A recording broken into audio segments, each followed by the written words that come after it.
טוב. יהיה בסדר. Yeah.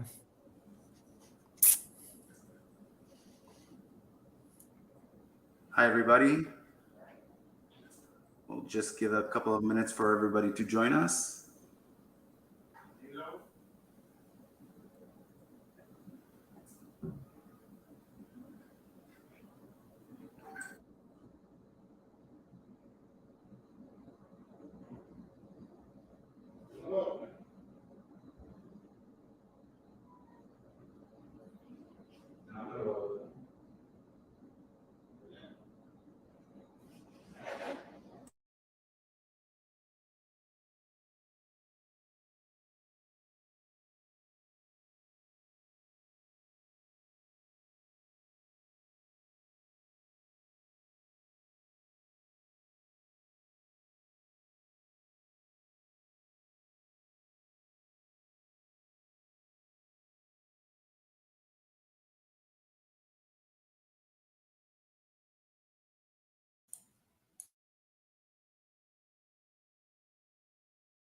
Hi, everyone, and welcome to the Speedb webinar.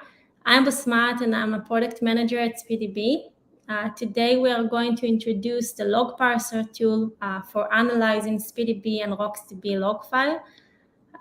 We publish this tool on GitHub as part of our culture, so you're welcome to contribute. Udi Ron will explain now all about the tool, so please feel free to write any question that you might have during the session on the chat.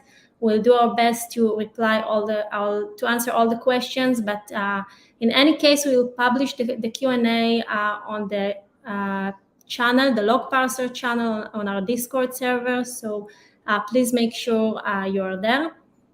Udi, please.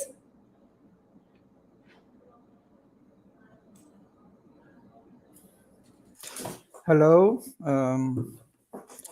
my name is Udi Ron. I'm a senior software developer in the R&D team of Speedb. I'll talk today about the log parser tool that we have developed. The motivation for its development was our extensive experience reading, analyzing, and processing a very large number of log files from Speedb and RocksDB databases. And we felt that this process could be really improved if we had some automatic tool that would greatly, save us a lot of manual work. It will not solve all of our problems and do all of the work, but it will, we believe it will save us a lot of work and will be very beneficial to both seasoned users as well as novices. Okay, so what I'll do now is go through an analysis, first of all, using manual tools. What probably some of you may do already. And I'll use for this use case from one of our users. This user approached us with a problem in read performance. He had very bad read performance, and he sent us logs so we could look and find maybe what was the problem and propose or give recommendations once we understand what's going on. Okay, so let's see the log file. I mean, what you're going to see is not the user's log file. We have simulated his environment and reproduced the scenario in dbbench in a simple way. And you're going to see the log file that is the result of this simulation.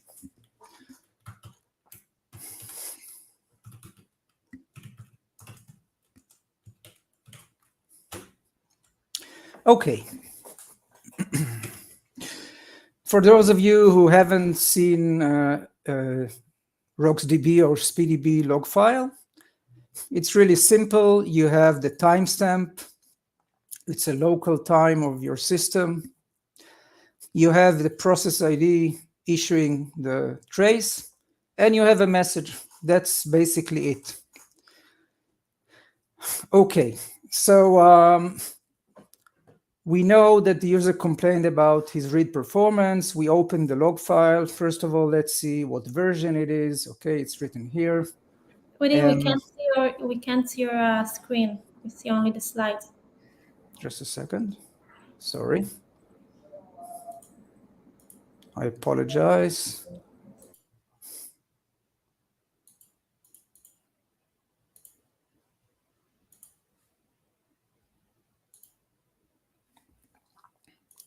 Is it okay now? Yes. Excellent. Okay, so okay, what you missed was that I just quickly repeat. I went to the console and just invoked the text editor to see the content of the log file. So I'll return to the text editor. So this is the log file. You can see the timestamp here, the process ID, and the text. That is the format. We see that the version is this. A few more general data. Now, usually we would like to see how big the database is. We would like to gather some general information about the database we're dealing with. So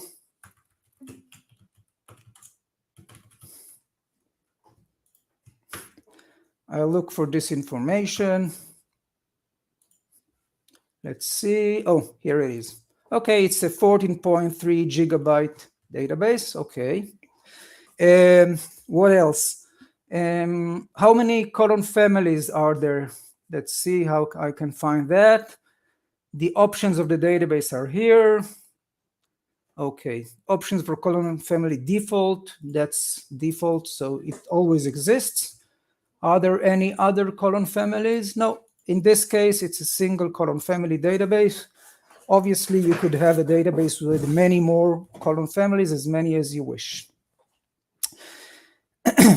Because the user complained about the read performance, two things we would like to see, to check, that have a great impact on performance are filters, filter policy, the Bloom filters, and caching. Let's start with the filters. Okay, this user does not use any filter. Okay, I don't know if it has any significance, but that's the way it is. What about caching? So I'm looking for the the options controlling the cache. Okay, here they are. I see that the capacity, first of all, I see that there is a cache and its capacity, let's see, 123, 123, it's like 2 GB cache. That's pretty big. That's also important. Num shard bits, it means that this user is dividing his cache into 64, 2 to the power of 6 pieces or shards. It's like having 64 small caches that together make up the 2 GB. Okay, what about, I mean, that's okay, he has a cache, but what about the use of the cache? So I'm checking here, I see that he is caching the index and filter blocks. It's one enabled. Filters are not in use, so we're basically talking about index blocks. And this user is not pinning the blocks in the cache. Okay. What else? So we see there is a cache, it's pretty big, and the index blocks are cached, which should boost the performance relative to the case if the cache is used properly.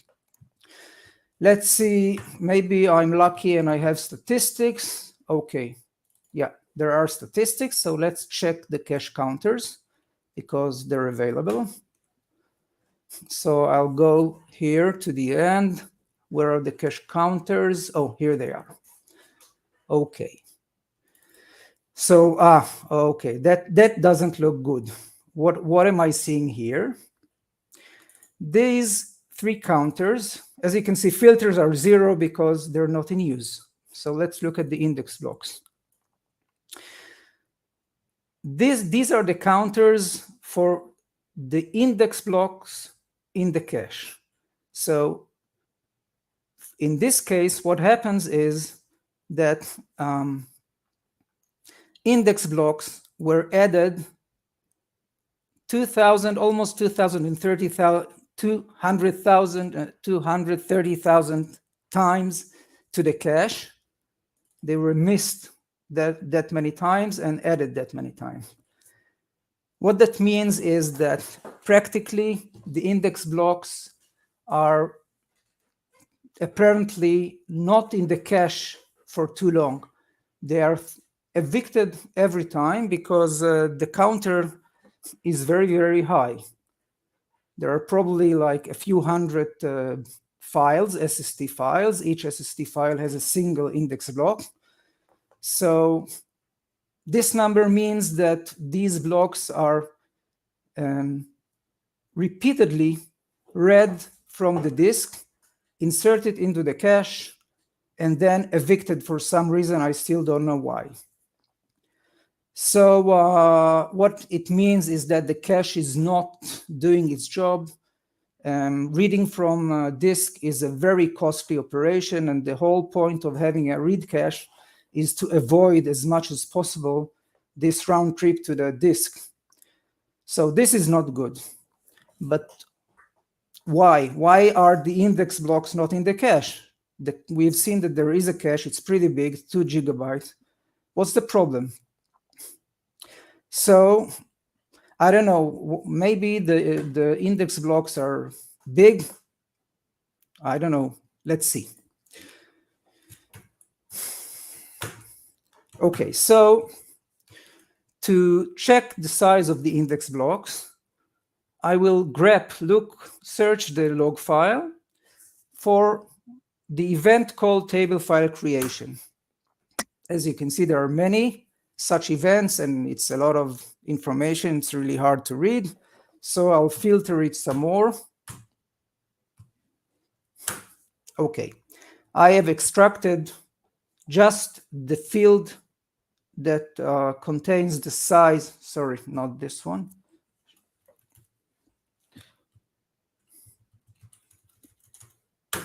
Okay. This is actually the size of the index block whenever a new SST, a new file is created, I have a table file creation event in the log. And in this event trace, there is a report of the size of the index block for this SST that is just created. So what I have here is a list of all the index blocks that were created and reported in the log. Let's see how, they seem like more or less the same size. Let's see, 1, 2, 3. Okay, it's like 1.6 megabyte index block. It's really, really big. Oh, this is like 27. This is 6.5, 32 or 33. This is huge. Okay, so what have we learned so far? We have received the report that there is a bad read performance. We have looked at the log, found out a few interesting details that will probably lead us to the next part of the investigation. And we did all that using manual tools. It works, but it's not so nice and easy. And I think we could do better. Okay. So now I'll use the new tool, the log parser, that I believe will greatly help me do this in a much more efficient way. Okay, so what is the log parser? The log parser is a Python tool, open source project. It is hosted in GitHub under the Speedb.io repositories.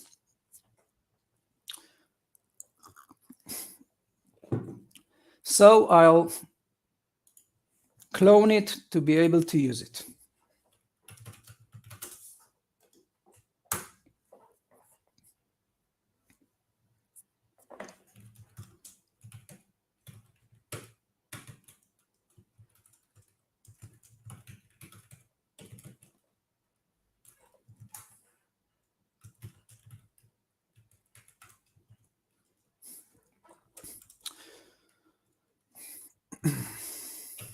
Okay, the tool comes with a suite of unit tests. So just to make sure that everything is well, these unit tests are written in the PyTest infrastructure. By the way, the tool, all of the dependencies the dependencies are just Python 3.8 and PyTest, no other dependencies. So it's really, it should work out of the box, no problem, usually, wherever you have Python. Okay, so it's Python. I'll invoke the main script of the tool. And I would like to see the help. So here you have all of the flags that the tool accepts. The only mandatory flag is the name of the log file to parse. So I'll ask it to parse the same log we have just seen before in the text editor, the user's simulated log file. And this is what the log parser outputted. At the top, there are some handy URLs that, for example, the text file of the log is here. I'm just clicking on it and it opens, very handy. And here I have a short console output, which shows the noteworthy information about the log, the start time, end time. Okay, I see that I had to look for it in the text file. Here I see that the size is 14.3. I see that there are statistics, and I can see the workload of the user, the percentage of writes, reads, seeks, etc. I don't have to guess or start searching. I see that there is a single column family default. Nice.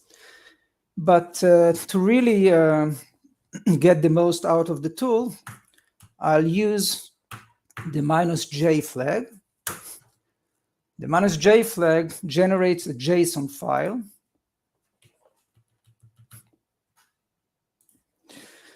Okay.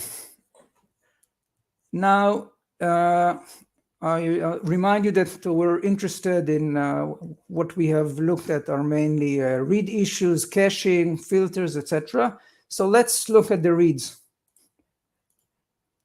Okay, this is really not good. The average read latency is this, like 1,783 microseconds. So it's really bad performance, bad read performance, huge latency. Here I have useful information about the block cache. Okay, I see that the capacity is 2 gigabytes.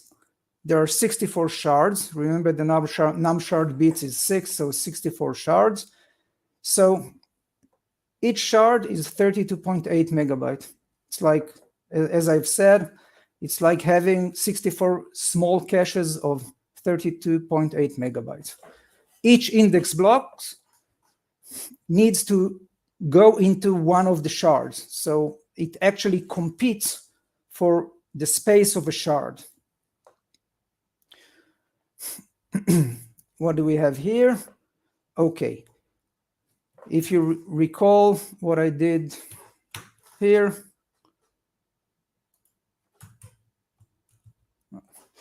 when I did the grep and filtering to see the average size, not the average, but typical sizes of index blocks, here I can see that the average size is 2.4 megabyte, again, very large, and the max is 32.2 megabytes.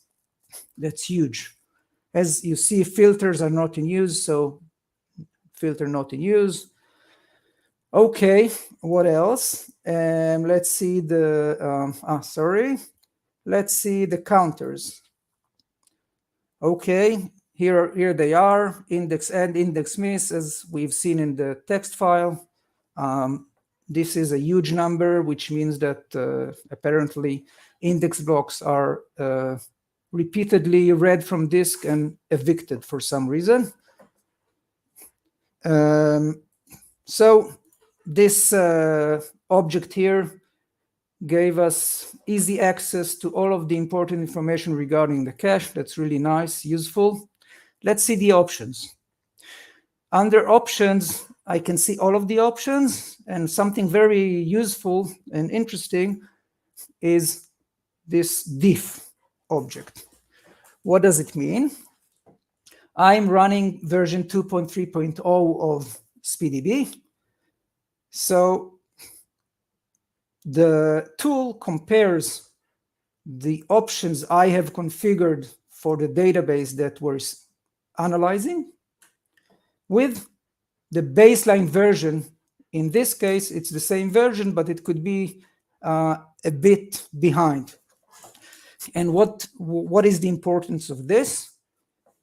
If I'm in the log, if I would like to see the options and just to see what has changed, what did this user override in when running the database? When looking at the text file, the text, it's really hard to see, or really impossible, because I have no way of knowing which option has changed. But here I see it clearly. The default, when the database is shipped in release 2.3.0, this option, cache index and filter blocks, is disabled. The user enabled it. Okay. Pinning. No pinning. By default, pinning is enabled. Oh, that's interesting. That's something I would not look at usually, because I'm not expecting, usually users do not change this value. And this is important because index shortening is an option that definitely affects the size of an index block.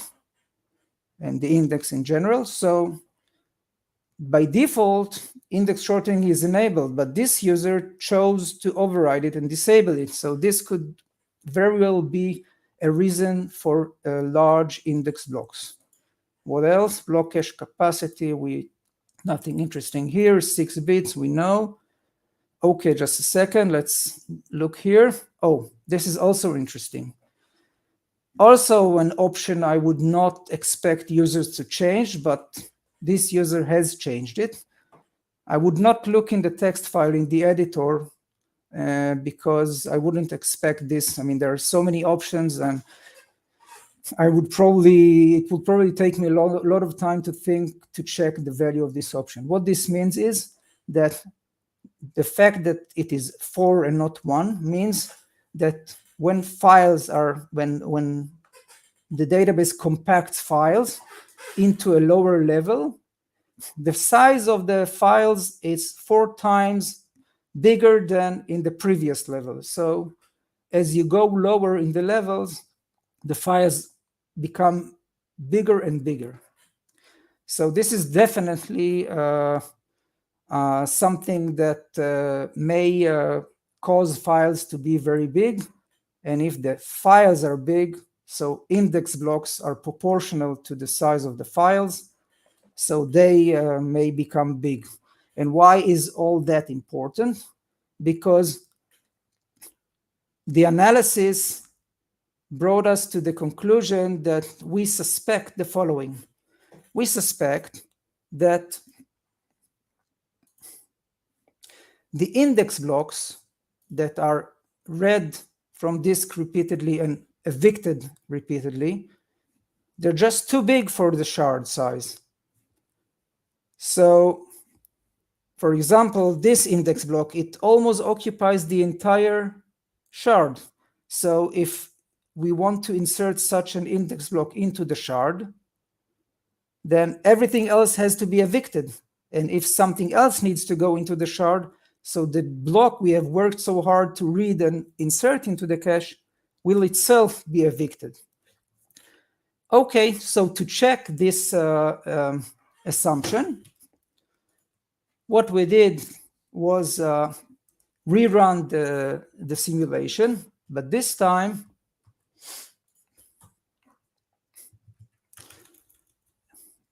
use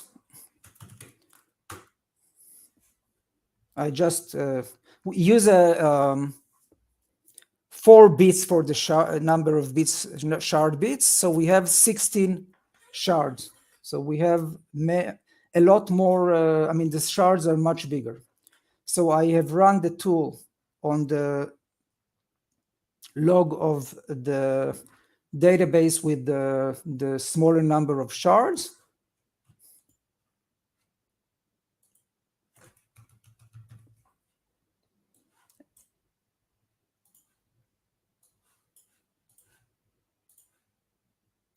I'm placing them side by side, so it will be easy to see.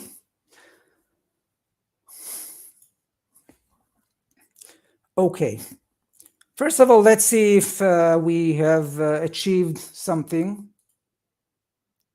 The latency.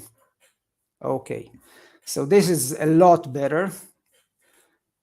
The latency now, instead of 1783, is 2 microseconds. So this is a huge improvement. It's amazing, actually. Let's see the cache counters.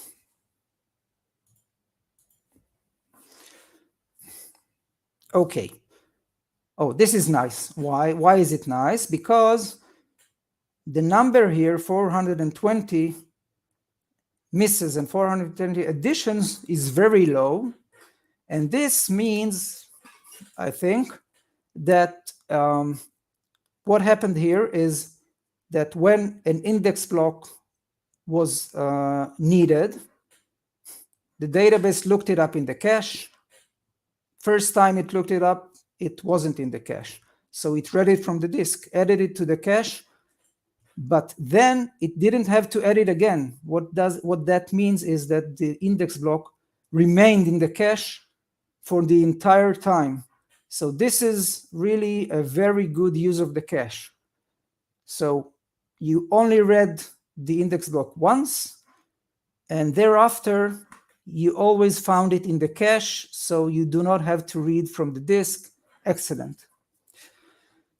And again, the only difference here is that the shard size